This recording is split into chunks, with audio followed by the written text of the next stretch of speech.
مجھے عمر دے دے. اللہ کا دین ہے اتنا عظیم الشان دین، اس دین کی بلندی کے لیے اللہ کے نبی نے ہاتھ اٹھائے. اے میرے اللہ، عمر بن خطاب کا تجھ سے سوال کرتا ہوں، اللہم اعز الاسلام بعہد العمرین. میرے مولا یہ دو عمر ہیں، ایک عمر بن ہشام ہے جو ابو جہل کہلاتا ہے، ایک عمر بن خطاب ہے. میرے مولا ان دو میں سے ایک دے دے. مجھ سے پوچھے کہ ان میں سے تجھے کون سا پسند ہے تو میں کہتا ہوں وبعمر بن الخطاب خاصتاً، میرا انتخاب عمر بن خطاب کا ہے. یا اللہ یہ مجھے دے دے.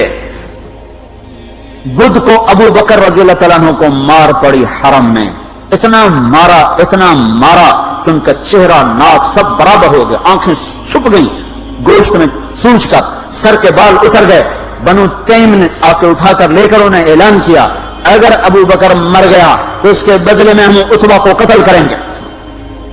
اور اتنے ٹائٹ اور سنگین صورتحال سارے مکے میں ہو گئی.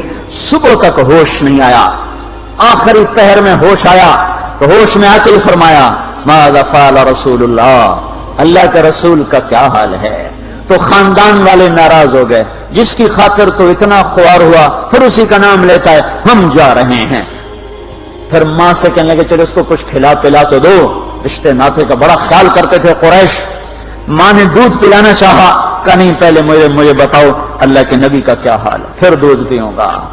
تو ان کی ماں تو بھی مسلمان نہیں ہوئی تھی کہ مجھے کیا پتا تیرے ساتھی کا کیا حال ہے. تو ام جمیل کو بلاؤ. ام جمیل حضرت عمر کی بہن ام جمیل آ گئی. پوچھا اللہ کے نبی کہاں ہیں؟ کہا زید بن ارقم کے گھر پر ہیں. ٹھیک ہیں. کہا نہیں جب تک دیکھ نہ لوں مجھے چین نہ آئے گا. تو حال یہ تھا، ایک کندھا ماں کے کندھے پر ہاتھ رکھا، ادھر ام جمیل کے کندھے پر ہاتھ رکھا، پاؤں سے گھسٹتے ہوئے آپ زید بن ارقم کے گھر پر، گھر قریب تھا، دونوں ہی مسفلہ میں رہتے تھے جس کو آج مسفلہ کہتے ہیں. مکہ ٹاور جو لوگوں نے دیکھا ہے، مکہ ٹاور کے پیچھے ہی ابو بکر کا گھر تھا، اسی طرف میں تھوڑا سا آگے زید بن ارقم کا گھر تھا. تو گھسٹتے ہوئے پاؤں کے ساتھ جب وہاں پہنچے، آپ کی جب نظر پڑی اللہ کے نبی کی تو گلے لگ کر آپ اتنا روئے کہ آپ کی ہچکیاں بند تھیں، پھوٹ پھوٹ کے روئے. موقع غنیمت جانا کہ یا رسول اللہ یہ میری ماں ابھی تک ایمان لئی، اس کے ایمان کی دعا فرما دیں. آپ کے ہاتھ اٹھنے تھے تو ابو بکر کی ماں کا سینہ ایمان سے روشن ہو گیا. یہاں پھر آپ نے بے بس ہو کر کہا اے میرے رب ایک عمر مجھے دے دے، یا عمر بن خطاب دے دے، یا عمر بن ہشام دے دے، اور میں عمر بن خطاب مانگتا ہوں. یہ جمعرات کو رات کا واقعہ، بدھ جمعرات کی درمیانی رات کو دعا مانگی گئی ہے. ادھر صبح مشورہ ہو رہا ہے کہ محمد کا صلی اللہ علیہ وسلم کا کام بہت تیز ہو گیا ہے، اس کا کیا کیا جائے. مختلف رائے. عمر کی رائے آ رہی اسے قتل کر دیا جائے، عمر کی رائے آ رہی ہے قتل کر دیا جائے. اوپر کیا فیصلے ہو چکے ہیں، نیچے کیا نظام چل رہے ہیں، پھر کون قتل کرے؟ کہ میں خود قتل کروں گا، میں خود قتل کروں گا. سارے قریش کہنے لگے بے شک تو ہی اس قابل ہے کہ تو اس کو قتل کر سکے، اور کسی میں یہ ہمت نہیں ہے. بنو ہاشم سے، بنو مطلب سے کون ٹکر لے گا؟ ننگی تلوار لے کر جا رہے ہیں، یہ نہیں پتا خود قتل ہونے کے سامان پیدا ہو چکے ہیں. راستے میں نعیم بن مسعود ملتے ہیں. ارے عمر یہ سونتی ہوئی تلوار اور یہ غصے کے آثار کیا قصہ کا؟ آج محمد کا کام نمٹا دوں گا. کہنے لگے پہلے گھر کی خبر تو لے. کیوں؟ کہ تیری بہن مسلمان ہو چکی ہے، تیرے بہنوں مسلمان ہو چکے ہیں. سارا غصہ ادھر منتقل ہو گیا. سیدھے پہنچے دروازے پہ دستک، وہاں خباب رضی اللہ تعالیٰ عنہ وہ ان کو قرآن پڑھا رہے تھے. دستک دی، ام جمیل ہوئی تو عمر آ گئے.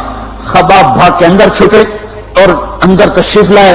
آتے ایک تھپڑ مارا بہن کے منہ پر کہ تو بے دین ہو گئے، اور بہنوئی کو گرا کے مارنا شروع کیا. خون و خون کر دیا. سعید بن زید، یہ بھی عشرہ مبشرہ میں سے سعید بن زید.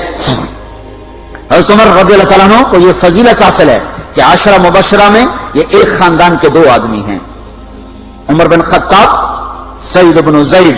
سعید بن زید بہنوئی ہیں، یہ دونوں سالہ بہنوئی، دونوں عشرہ مبشرہ میں سے ہیں. جب مار تھک گئے تو ام جمیل نے کہا عمر جو کرنا ہے کر لے، حق نہیں چھوڑیں گے.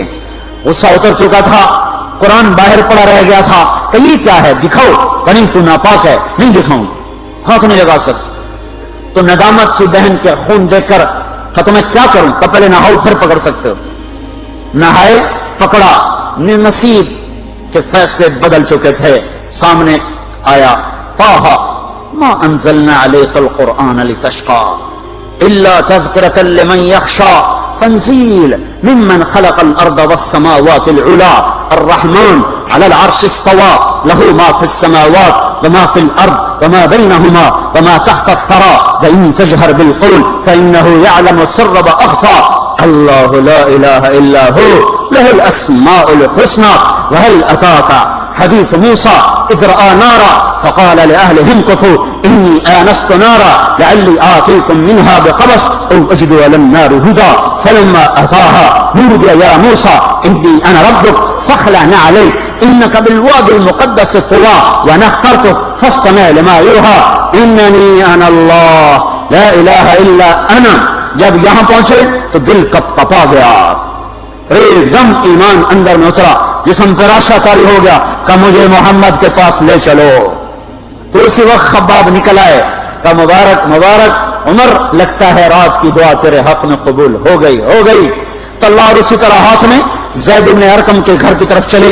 کڑواڑ میں صحابہ نے دیکھا یا رسول اللہ عمر آ رہا ہے، عمر آ رہا ہے. حمزہ پہلے اسلام لا چکے تھے. فرمایا آنے دو، نیت ٹھیک ہے تو اس کا نصیب ہے، اگر نیت خراب